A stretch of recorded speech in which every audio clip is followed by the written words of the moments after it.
का सुसमाचार। लूक अध्याय 24।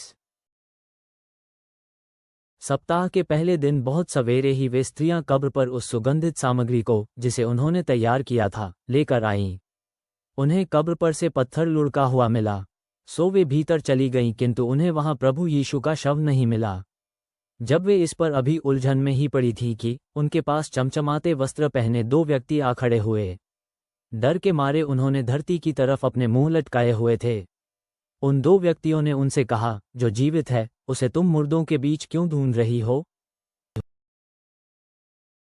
वो यहाँ नहीं है, वो जी उठा है। याद करो, जब वो अभी गलील में ही था, उसने तुमसे क्या कहा था? उसने कहा था कि मनुष्य के पुत्र का पापियों के हाथों सौंपा जाना निश्चित है। फिर वो क्रूस पर चढ़ा दिया जाएगा और तीसरे दिन उसको फिर से जीवित कर देना निश्चित है। तब उन स्त्रियों को उसके शब्द याद हो आए। वे कब्र से लौट आईं और उन्होंने ये सब बातें उन 11 और अन्य सभी को बताईं। ये स्त्रियां थीं मरियम मगदलीनी, योअन्ना और याकूब की माता मरियम। वे तथा उनके साथ की दूसरी स्त्रियां इन बातों को प्रेरितों से कहीं, पर उनके शब्द प्रेरितों को व्यर्थ से जान पड़े, सो उन्होंने उनका विश्वास नहीं किया।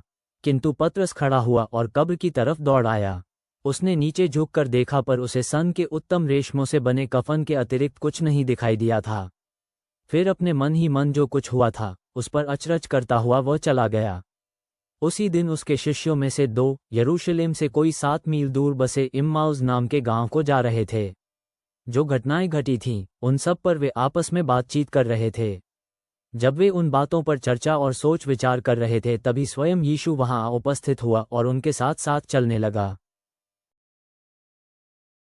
किंतु उन्हें उसे पहचानने नहीं दिया गया। यीशु ने उनसे कहा, चलते चलते एक दूसरे से ये तुम किन बातों की चर्चा कर रहे हो? वे चलते हुए रुक गए। वे बड़े दुखी दिखाई दे रहे थे। उनमें से क्लियुपास नाम के एक व्यक्ति ने उससे कहा, यरूशलेम में रहने वाला तू अकेला ही ऐसा व्यक्ति होगा जो पिछले दिनों जो बातें घटी हैं, उन्हें नहीं जानता। यीशु ने उनसे पूछा, कौन सी बातें? उन्होंने उससे कहा, सब नासरी यीशु के बारे में हैं। यह एक ऐसा व्यक्ति था जिसने जो किया और कहा वह परमेश्वर और सभी लोगों के सामने ये दिखा दिया कि वह एक महान नबी था। और हम इस बारे में बातें कर रहे थे कि हमारे प्रमुख याजकों और शासकों ने उसे कैसे मृत्यु दंड देने के लिए सौंप दिया, और उन्होंने उसे क्रूस पर चढ़ा दिया।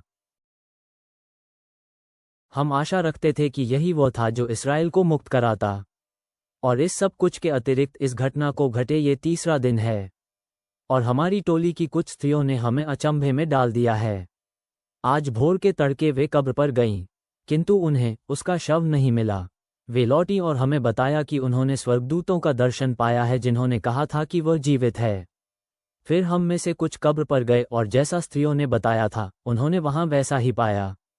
उन्होंने उसे नहीं देखा। तब यीशु ने उनसे कहा, तुम कितने मूर्ख हो और नबियों ने जो कुछ कहा, उस पर विश्वास करने में कितने मंद हो। क्या मसीह के लिए यह आवश्यक नहीं था कि वह इन यातनाओं को भोगे और इस प्रकार अपनी महिमा में प्रवेश करे? और इस तरह मूसा से प्रारंभ करके सब नबियों तक और समूचे शास्त्रों में उसके बारे में जो कहा गया था, उसने उसकी व्याख्या करके उन्हें समझाया। वे जब उस गांव के पास आए जहां जा रहे थे, यीशु ने ऐसे बर्ताव किया जैसे उसे आगे जाना हो। किंतु उन्होंने उससे बलपूर्वक आग्रह करते हुए कहा, हमारे साथ रुक जा, क्योंकि लगभग सांझ हो चुकी है और अब दिन ढल चुका है। सो वो उनके साथ ठहरने भीतर आ गया। जब उनके साथ वह खाने की मेज पर था, तभी उसने रोटी उठाई और धन्यवाद किया। फिर उसे तोड़कर जब वह उन्हें दे रहा था,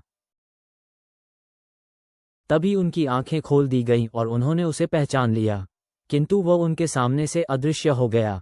फिर वे आपस में बोले, राह में जब वह हमसे बातें कर रहा था और हमें शास्त्रों को समझा रहा था, तो क्या हमारे हृदय के भीतर आग सी नहीं भड़क उठी थी?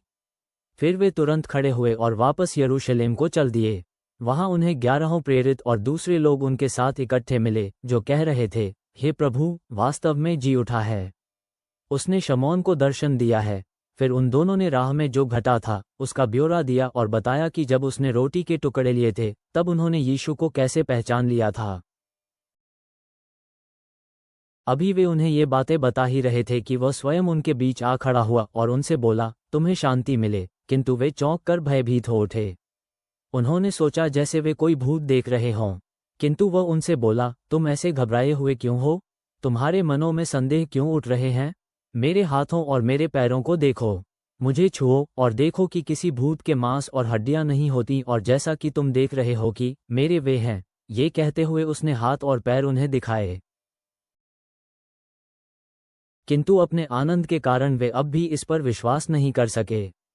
वे भौचक्के थे। सो यीशु ने उनसे कहा, क्या तुम्हारे पास कुछ खाने को है? उन्होंने पकाई हुई मछली का एक टुकड़ा उसे दिया और उसने उसे लेकर उनके सामने ही खाया। फिर उसने उनसे कहा, ये बातें वे हैं जो मैंने तुमसे तब कही थीं, जब मैं तुम्हारे साथ था। हर वो बात जो मेरे विषय में मूसा की व्यवस्था में, नबियों तथा भजनों की पुस्तक में लिखा है, पूरी होनी ही है। फिर पवित्र शास्त्रों को समझने के लिए उसने उनकी बुद्धि के द्वार खोल दिए। और उसने उनसे कहा, यह वही है जो लिखा है कि मसीह यातना भोगेगा और तीसरे दिन मरे हुओं में से जी उठेगा, और पापों की क्षमा के लिए मनफिराव का ये संदेश यरूशलेम से आरंभ होकर सब देशों में प्रचारित किया जाएगा। तुम इन बातों के साक्षी हो। और अब मेरे परम पिता ने मुझसे जो प्रतिज्ञा की है, उसे मैं तुम्हारे लिए भेजूंगा। किंतु तुम्हें इस नगर में उस समय तक ठहरे रहना होगा जब तक तुम स्वर्ग की शक्ति से युक्त न हो जाओ। यीशु फिर उन्हें बैतनिय्याह तक बाहर ले गया और उसने हाथ उठाकर उन्हें आशीर्वाद दिया। उन्हें आशीर्वाद देते देते ही उसने उन्हें छोड़ दिया और फिर उसे स्वर्ग में उठा लिया गया।